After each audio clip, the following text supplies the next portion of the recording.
Hi hello எல்லாருக்கும் வணக்கம் and welcome back to our channel. Aamir Khan தற்போது பேசியிருக்க விஷயம் மிகப்பெரிய சர்ச்சையை ஏற்படுத்தியிருக்கு அப்படின்னு தான் சொல்லணும். கூலி படத்தில் இவருடைய கதாபாத்திரத்தை லோகேஷ் கனகராஜ் சரியாக வடிவமைக்கல அப்படின்னு சொல்லியிருந்தா பரவாயில்ல.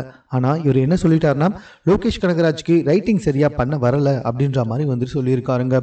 கூலி படத்தில் இவரோட போர்ஷனை நம்ம எல்லாருமே ரொம்ப பெரிய அளவில் எதிர்பார்த்தோம். பட் ஆனால் இவர் பீடி கொடுங்கன்னு சொல்லி காமெடி பண்ணிட்டு இருந்தார். எந்த இடத்துலையுமே பழி வாங்குற மாதிரியே தெரியல. ஸோ இதனால் வந்துட்டு அமீர் கானுடைய கேரக்டரை ட்ரோல் பண்ணி எடுத்துட்டாங்க நம்ம பசங்க. ஸோ அமீர் கான் இது சம்மந்தமாக என்ன பேசியிருக்காரு அப்படின்னு சொல்லி பார்த்தீங்கன்னா, என்னுடைய கேரக்டர் இப்படி கொண்டு நான் பார்க்கவே இல்லை. நான் நடித்ததே வந்துட்டு ரஜினி சாருக்காக மட்டும்தான். பட் ஆனால் என்னுடைய கேரக்டரை சரியாக எழுத முடியல. அது ஒரு மாதிரி காமெடி கேரக்டர் மாதிரி தான் இருக்குன்றது எனக்கே தெரிஞ்சுது. லோகேஷ்க்கு சரியாக ரைட்டிங் வரலை அப்படின்ற மாதிரி அமீர் கான் பேசியிருக்காரு. அது என்னமோ உண்மைதாங்க. கிட்டத்தட்ட நாகார்ஜுன் செத்தும் போதும் சாவும் பொழுதும் என தேடி ஒருத்தன் வருவான் பாருடா அப்படின்ற மாதிரி ரொம்ப பெரிய பில்டப் கொடுத்தாரு. அதே மாதிரி அமீர் கான் வரும்போதும் பயங்கரமான பில்டப்லாம் இருந்துச்சு. பட் ஆனால் கடைசியில் அவர் பழி வாங்கிறத விட்டுட்டு பீடி வாங்கி பிடிச்சிட்டு இருக்காரு.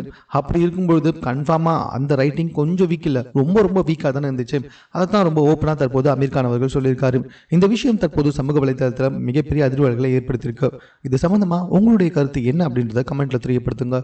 மேலும் இது போன்ற செய்திகளை உடனுக்குடன் தெரிந்து கொள்வதற்கு சென்னை சேனலை சப்ஸ்கிரைப் பண்ணுங்க.